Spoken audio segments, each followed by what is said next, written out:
Bismillahirrahmanirrahim. Assalamualaikum warahmatullahi wabarakatuh. Alhamdulillah wassalatu wassalamu ala Rasulillah wa ala alihi wa mawalah. Nashhadu an la ilaha illallah wahdahu la syarikalah wa nashhadu anna sayyidina Muhammadan abduhu wa rasuluh. Alhamdulillah, kita sambung dalam pengajian kita di dalam kitab syarah ataupun durus fi syarhi Daqaiqul Muhkamah, iaitu huraian kepada kitab Daqaiqul Muhkamah karangan Syekh Zakaria Al-Ansari terhadap matan Al-Muqaddimah Al-Jazariyah, yang mana kita sudah terangkan pada bait yang ke-35 kan, wa hamzin alhamdi a'udzu dina. Kita dah terangkan bait yang di sini, dan juga nota kaki dia kita sudah terangkan, yang mana kita sambung kepada perenggan yang seterusnya, masih lagi pada bait yang sama tetapi pada syatrus sani, pada bahagian yang kedua, iaitu beliau mengatakan thumma la millahi lana. Itu pada bait yang ke-35 sebelah kiri, dan kalau kita tengok dalam kitab bait yang ke-35 sebelah kiri, iaitu Syekh Al-Jazari mengingatkan kepada kita agar berjaga-jaga daripada membuat sebutan yang besar terhadap sebutan nama Allah pada hamzahnya a, dan juga pada perkataan lam pada lillah, dan juga pada perkataan lam pada sebutan lana. Maka di sini dikatakan dalam bait ni qauluhu, iaitu kata-kata Syekh Zakaria Al-Ansari terhadap huraian Al-Muqaddimah Al-Jazariyah, thumma, iaitu kemudian, hadhiran tafkhim, berjaga-jaga daripada membuat sebutan yang besar, membuat sifat yang besar terhadap sebutan lam pada perkataan lillah, likasratiha, kerana huruf lillah kat sini berbaris bawah. Lillah, jangan dibaca lillah. Yang tu diingatkan kepada kita oleh penulis. Kemudian dia katakan juga jaga pada sebutan lam bagi lana. Lana, jangan disebut dengan lana, la di situ besar sebutannya.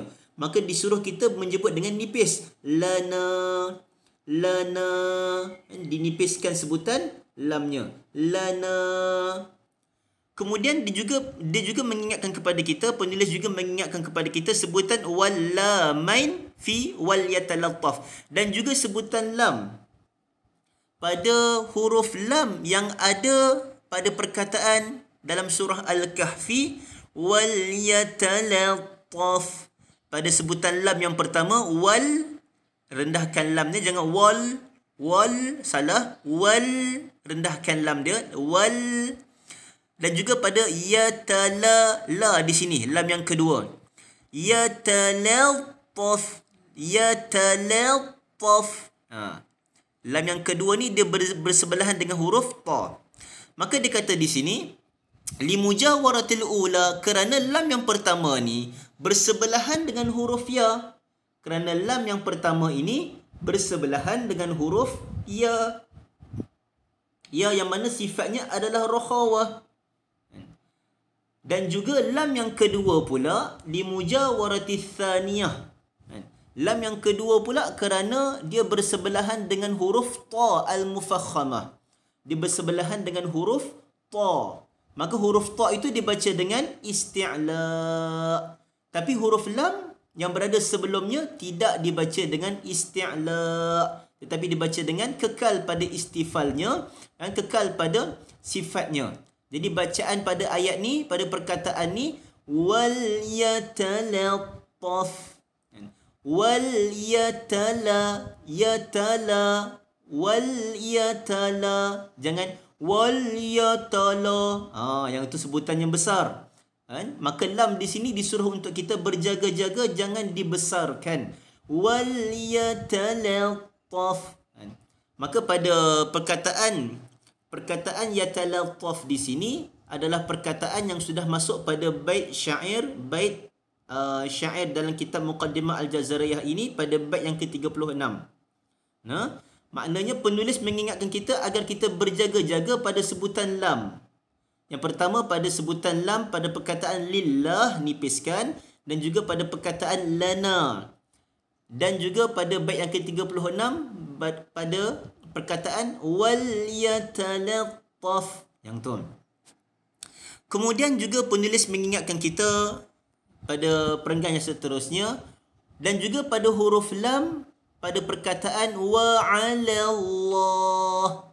Wa 'ala, la di sini perlu diringankan, perlu dinipiskan. Tetapi pada sebutan Allah, lam pada sebutan Allah itu dibesarkan. Dia kata li mujawaratiha lam al-mufakhamah min ismillah. Maka lam yang pada nama Allah sahaja dibesarkan. Adapun pada perkataan wa 'ala, la pada di sini tidak dibesarkan, kekal dengan muraqqaqah, kekal dengan nipis sebutannya.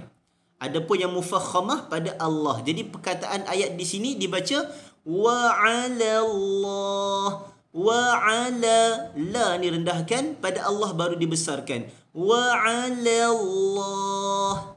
Wa 'ala Allah.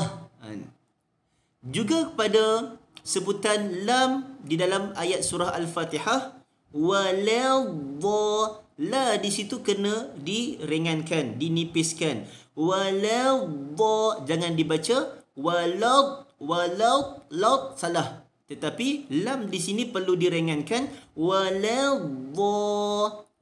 Sebab itu penulis mengingatkan kita juga pada perkataan lam pada sebutan ladha. Iaitu pada ayat waladha. Kerana apa perlu dijaga? Kerana dia bersebelahan dengan huruf dhad yang dibesarkan bunyinya. Huruf dhad yang dibesarkan bunyinya. Maka kita lihat huraian penulis di dalam nota kakinya. Tengok poin yang nombor 2. Maka dihuraikan di sini di bawah nota kaki, dihuraikan apa yang disebutkan oleh penulis di atas tadi. Apa yang penulis mengatakan? Amara an-nazim an yuhdhar al-qari, iaitu penyusun syair di sini, kan? Ataupun penulis kitab ini, dia mengingatkan kepada pembaca agar berjaga-jaga membesarkan huruf lam pada perkataan-perkataan yang di bawah ini ataupun yang seumpama dengannya. Maknanya penulis syair di sini iaitu Al-Imam Al-Jazari, dan juga seperti mana yang telah dihuraikan oleh Al-Imam Al-Syekh Zakaria Al-Ansari, mengingatkan kepada kita agar berhati-hati ketika membaca huruf lam. Jangan dibesarkan bunyinya.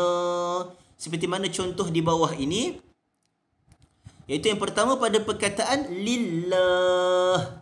Maka perkataan lillah mesti dinipiskan. Likaunil lam, kerana huruf lam itu adalah maksurah.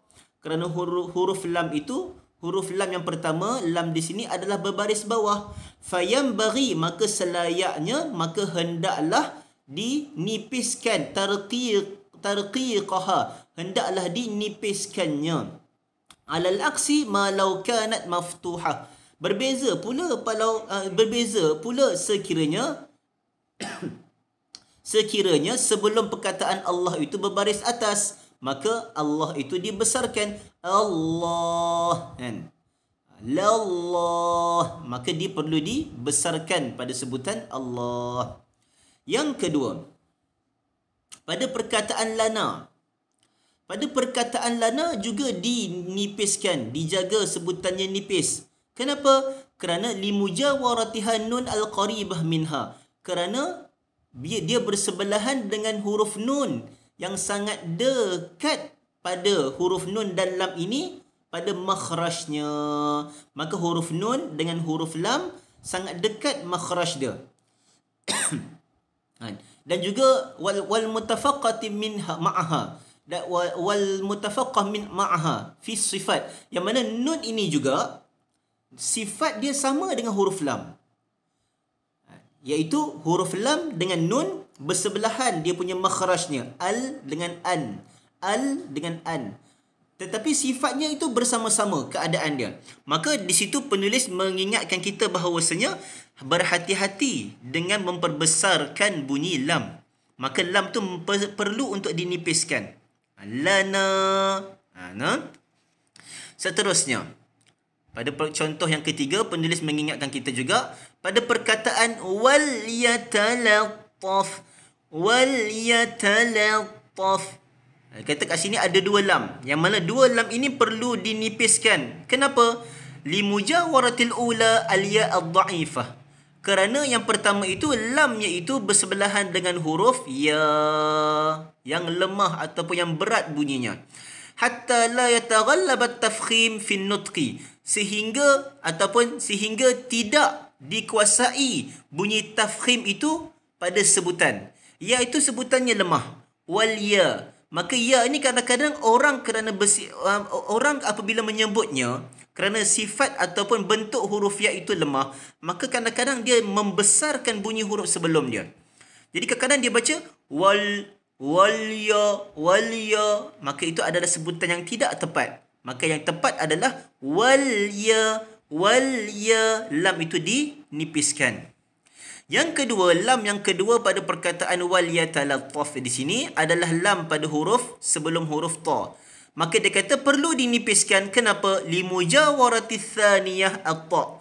Kerana dia bersebelahan huruf lam itu dengan huruf ta yang mufakhamah. Huruf ta yang dibesarkan bunyinya. Fayatghi 'alayha at-tafkhim at-ta. Maka kadang-kadang huruf ta itu sifatnya yang besar akan melimpah banyak bunyi besarnya itu kepada huruf lam. Yang tu. Maknanya sehingga terkeluar sifat yang besar pada huruf ta masuk kepada huruf lam. Maka jadilah huruf lam itu kadang-kadang dibesarkan.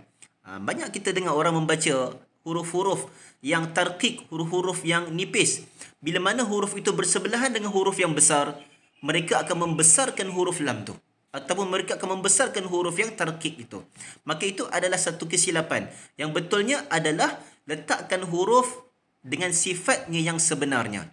Seperti mana diingatkan oleh penulis, huruf lam di sini perlu dijaga agar nipis, tidak terkesan dengan huruf ta yang besar di sebelahnya. Maka kena jaga sebutannya wal yatalattaf, la baru masuk dekat ta. Yatalattaf. Yang tu. Seterusnya, apa yang dikatakan lagi pada nota kaki huraian terhadap perkataan tadi? Iaitu yang keempat perkataannya adalah pada kalimah wa 'alallah. Wa 'alallah limujawaratiha al-lam al-mufakhamah min ismillah. Juga perkataan wa 'ala di sini perlu dinipiskan, perlu dijaga agar nipis kerana dia bersebelahan dengan huruf lam yang besar bunyinya. Lam yang besar bunyinya daripada nama Allah kat situ, lam ta'zim ataupun lamul jalalah. Wa hatta la yatghi 'alaiha tafkhim lam lafzul jalalah, sehinggalah tidak terkeluar bunyi tafkhim pada lam Allah itu masuk kepada lam yang lain tadi. Maka kena jaga sebutan lam yang bersebelahan dengan nama Allah yang perlu ditafkhimkan. Jangan dibesarkan huruf lam itu juga. Wa 'ala, jangan wa 'ala, la. Maka kalau jadi la, maka sebutannya tidak tepat. Maka perlu dinipiskan. Wa 'ala Allah, yang tu. Contoh yang kelima diingatkan penulis kepada kita, juga huruf lam yang berada pada surah Al-Fatihah, iaitu waladha. La tu kat situ perlu dinipiskan. Hatta la yatghi 'alaiha at-tafkhim ad-dad al-mujawarati laha, sehingga tidak terkeluar huruf tafkhim pada huruf dad itu masuk kepada huruf lamnya. Jadi kena jaga pada sebutan la yang bersebelahan pada huruf dad dalam surah Al-Fatihah. Waladha. Jangan walad ataupun lat, waladha, salah. Yang betul waladha. Yang itu kena dijaga. Wa ghairi dhalika kathir, dan selain itu banyak lagi lah contohnya di dalam Al-Quran, seperti dalam perkataan, seperti pada ayat qala Allah. Lam qala ada Allah sebelahnya, maka lam kat situ, lam pada qala tu mesti dinipiskan. Qala Allah, qala, jangan qala Allah, itu la, jadi la. Kita nak la. Qala Allah. Contoh yang seterusnya, Wa ma zalam la zala, jangan zala zalam. Itu lam tu jadi tebal kerana huruf za sebelumnya. Huruf za itu adalah huruf yang tafkhim. Wa ma zalamna, za itu yang ditafkhimkan, adapun lam dinipiskan. Yang sebelahnya adlalna, la, jangan adlalna, lol salah, lal. Adlalna. Sebelah dia fayadhlalna atau fayudhallilna, yang tu. Ataupun sebelahnya sol. Yang ni agak susah sebab lam ini betul-betul berada di tengah huruf yang mana sebelum dan selepasnya adalah huruf yang tafkhim. Maka sad sebelumnya dan sad selepasnya adalah huruf yang besar. Lam di sini perlu ditarqiqkan. Sol. Lam di belakang ni pun perlu dinipiskan. Sol. Jadi la. Sol.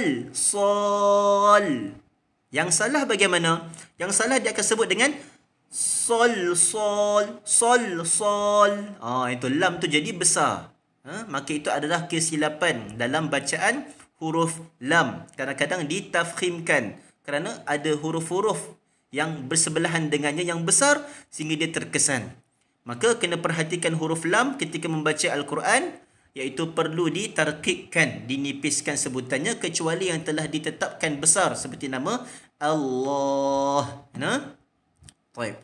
Wallahu ta'ala a'lam.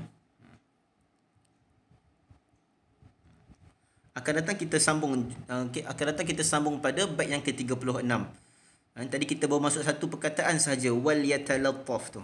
Dan juga wa 'alallah. Adapun kita dah masuk bait yang ke-36 pada syatrul awal, wal yatalattaf wa 'alallah dengan waladdah. Adapun pada syatrus sani pada bahagian kedua sebelah kiri, wal mimi min makhmasatin wa min maradin, kita belum baca lagi. InsyaAllah pada rakaman yang akan datang. Wallahu ta'ala a'lam. Subhanakallahumma wa bihamdik. Nashhadu an la ilaha illa anta. Wa nastaghfiruka wa natubu ilaih. Wal asri innal insana lafi khusr. Illa alladhina amanu wa amilus salihati wa tawasaw bil haqq. Wa tawasaw bis sabr. Sadaqallahul azim. Ya Allah ya Rahmanur Rahim. Ya Allah ya Rahmanur Rahim, yang selalu, yang sentiasa memberikan taufik hidayah kepada hamba-hamba-Mu yang terpilih, dan Kau telah memberikan mereka kejayaan di sisi-Mu, ya Allah. Maka pilihlah kami dan bantulah kami dan tetapkanlah kami untuk mendapat taufik hidayah-Mu agar kami semua berjaya di sisi-Mu, ya Allah. Agar kami dapat mampu untuk membaca ayat-ayat Al-Quran-Mu ini, ya Allah, dengan sempurna, ya Allah. Sallallahu ala sayyidina Muhammad wa ala alihi wa sahbihi wasallam. Walhamdulillahi rabbil alamin. Assalamualaikum warahmatullahi wabarakatuh.